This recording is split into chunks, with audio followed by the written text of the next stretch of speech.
Hey everybody, Eric with MountModernLife.com. I hope you guys are doing great today. Now, whether you're considering starting an RV journey and you're going to include your cats, or you're already on the road and you have them with you, finding a good place to store the litter box can be extremely important. And we know that because we have two cats, Kobe and Ducky. They're both over 12 years old. And it was extremely important to us, even before we started our renovation, to make sure that we found a good place to store that litter box. And so today we're going to kind of touch on some of the options we went through before we found the right place for us, and then how it's working for us. Now, before we dive into all that, the last 2 weeks have been pretty crazy for Katie and I, so we wanted to touch on a couple different things. Number one is that we finally have our peppermint inhalers ready to go for Grandpa's Good Earth. So if you're looking for a way to maybe alleviate some headaches or clear up your sinuses a little bit, definitely cruise over to grandpasgoodearth.com and grab yourself some. I will put a link in the description box that'll take you over there if you're looking forward to checking that out also. And then number two is that Full-Time Freedom Week is sneaking up on us. It's actually an online conference that starts November 5th and ends November 8th. And if you missed us talking about it in the past, it's basically an event where a whole bunch of different RVers have come together to provide helpful information to really get you prepared to get on the road and stay on the road and feel comfortable about the approach you're taking. So we're really excited to be a part of it. Katie's segment is actually going to be coming out on November 7th. So in the description box, I'll put a link that'll take you over to the Full-Time Freedom Week website where you can sign up for your free pass. And with your free pass, you'll be able to have access to all the videos the day that they're released. So definitely check that out. But if you have any questions about it, let us know. The third thing we're really excited about is Katie's ebook, The Nomads Guide to Decorating. Now that's going to be coming out by November 7th, and we're really excited about it because through our renovation process and decorating our RV, Katie's learned and tracked a lot of the things that we went through in the hopes that when you guys pick up The Nomads Guide to Decorating, it'll help you avoid some of the mistakes we made, ultimately saving you time and money in your own renovation or decorating adventures. I will put a link in the description box below so you can get over there and get on the waiting list for the ebook, but we're just super excited about it. But anyway, let's go ahead and dive into some of the options we considered for our litter box before we found the right solution for us. As soon as we walked into our RV after we purchased it, we knew immediately where we wanted to put the litter box, and that was outside. And what I mean by that is when you walk into our RV, you've got the stairwell, and what we wanted to do is install a cat door on the right-hand side of the stairwell so that the cats would actually go out that door into the basement storage compartment area and do their business out there. That way, the litter box is actually outside, but the cats could access it from inside. Well, as soon as we went to start on that project, I immediately realized that on either side of our stairwell underneath were huge steel beams that looked like they actually were a part of the chassis, and I thought it probably wasn't a good idea to cut through those. So then we started looking at a couple other options, knowing full well that we did want the litter box to be contained. So one of the most common ones we came across first was actually storing the litter box in the shower. Now for us, knowing we wanted to contain our litter box, it didn't quite work out. Plus we weren't really, excited about the idea of having to pull the litter box out every time we needed to use the shower. So we crossed that one off our list, but that has worked for a lot of different people. So it may be an option that works for you. So then we started to look into more areas where the litter boxes were contained. And we came across people who stored them underneath their beds, who put them underneath their dinette booths, or even put them underneath their sofas. In our specific instance, that could have worked, but underneath our sofa and where we built our media cabinet, we need most of that space for storage. And the same goes for underneath our bed. But actually underneath our bed, it's on a slide out, so there really wouldn't be enough room in there for it either.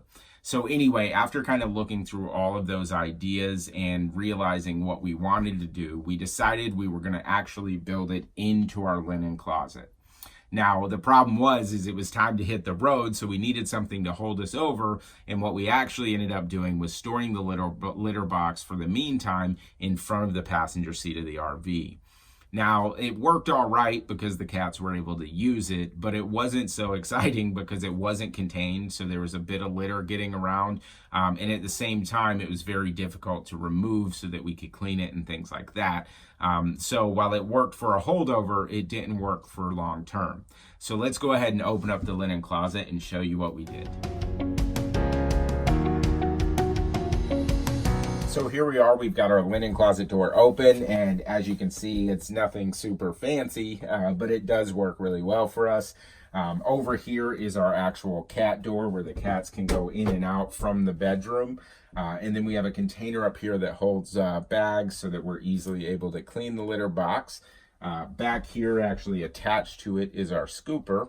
And then underneath we have one of these rugs, which works awesome at catching the litter when the cats get out of the box. And when we actually look at the litter box itself here, you can probably tell that it's actually a storage bin and not a litter box. We started using these about 5 years ago when we were still in our sticks and bricks home, and we'd actually put the lid on and cut out an opening so the cats would jump in, do their business, and jump out. And since we've been in the RV, we found that a lot of litter boxes we were looking at were farther than the 20 inches that we had in here. So this works great. And at the same time, we feel like it's been a lot cleaner than the normal litter boxes because it is so high. So when they're scratching and covering up and things like that, the litter doesn't actually fly out of the box. It stays contained. So we've been really happy with that. But anyway, let's talk a little bit about the most important aspect of this setup, and that's the cat door. We've actually had ours installed for about 3 years. It's worked great. We have no complaints. Now, there is one aspect over the years. Our door was actually designed for a little bit smaller opening, and our plastic piece that kind of layers here to create the tunnel broke. So we actually just cut some of our rug over here and put it in there. It's worked like a charm. It actually added an extra level of defense. So as the cats go out, if there's any litter, it generally will catch it before they go out. But overall, we've been really happy with it. I think the cats are happy with it too. To be honest, they probably use it about 50% of the time. So what I've noticed is generally when they're going in to use the litter box, they'll come open the linen closet door and go in, and then they'll generally pop out of the cat door. So it's kind of a 50-50 setup here, but they've really liked it. But anyway, if you guys are going to be looking to get a cat door to install somewhere in your RV or your home, there's a couple different things that you should keep in mind. Number one is definitely know the thickness of the material where you're going to be installing the cat door. Whether it's a hollow wall, hollow door, or a door, just know that thickness because every cat door is going to have a certain distance and depth that it's able to cover. Now, there are some out there that do have extensions you can buy. So if you need a longer distance, you can add those in there. Our specific cat door does not have that. Number two is definitely make sure you get one with an opening that's big enough for your cat.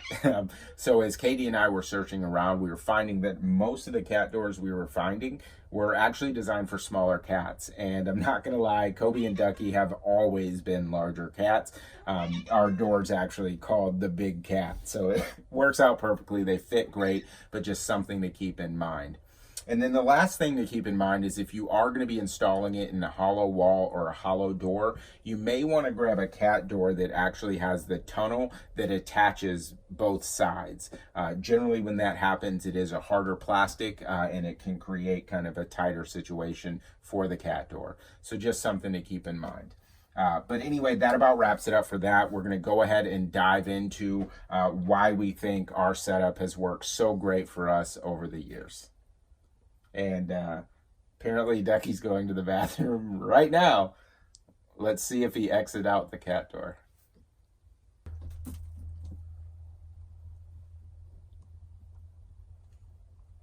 I guess because he's done with the door open. I guess he didn't want to use the cat door.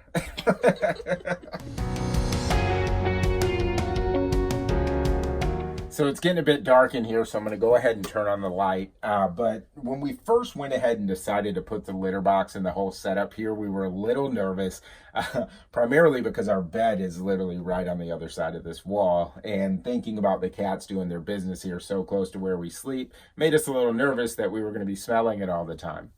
Well, it's been about 3 years, and to be honest, it rarely ever smells from the cat box, and we really think that's for three different reasons. Number one, it's contained. So generally, the linen closet door is shut and the cat door flap is closed, so it contains all of the smell in there. But then the second thing that's really important is the actual litter. Now, we've tried a ton of different litters, and right now we use the world's best cat litter. And since we've been using it, it's just been amazing. They don't use a lot of chemicals or anything like that, so there's not much dust. So when you're cleaning it or pouring new litter in there, it's not flying all in your face and all over the place, which is pretty awesome. But it also does a great job at neutralizing the smells and not tracking. So generally when they jump out of the litter box, when you're using other litters that are a little bit more powdery, it'll stick to their paws and they'll track it all over the house. Well, with this litter, that doesn't happen. And then another thing that helps with that is this rug that we have down here. So generally when they'll jump out of the litter box, if there is any sort of litter still on the paws, they'll hit the rug and it'll wipe off with the rug before they leave the contained area. And then number three, which I think honestly is the most important aspect to the litter box not smelling, is the food that we feed them. So we actually feed our cats Honest Kitchen, which is a dehydrated food that we have to mix with water in order to feed them. But it's just been crazy. We've been feeding it to them forever now. And I still remember after the first week of switching their food to that, just their appearance, their fur and coat got shiny and clean and just felt amazing. But the biggest difference was in their eyes. If after about a week of them eating this food, their eyes just were crystal clear and they looked young again. It's crazy when we look at them now after having them on the Honest Kitchen for so long, at how young they look for being over 12 years old. But anyway, that about wraps it up today for where we keep the litter box and how it's been working for us. We really hope that if you guys watch this video that it's been helpful or maybe inspired you to think outside of the box or think of a different place to put your litter box if you're having problems with smell and tracking litter everywhere. And as always, if you guys do have any questions or comments, definitely feel free to let us know. We're always here. But anyway, thank you guys so much for swinging by today. Don't forget to subscribe, and we'll see you again soon.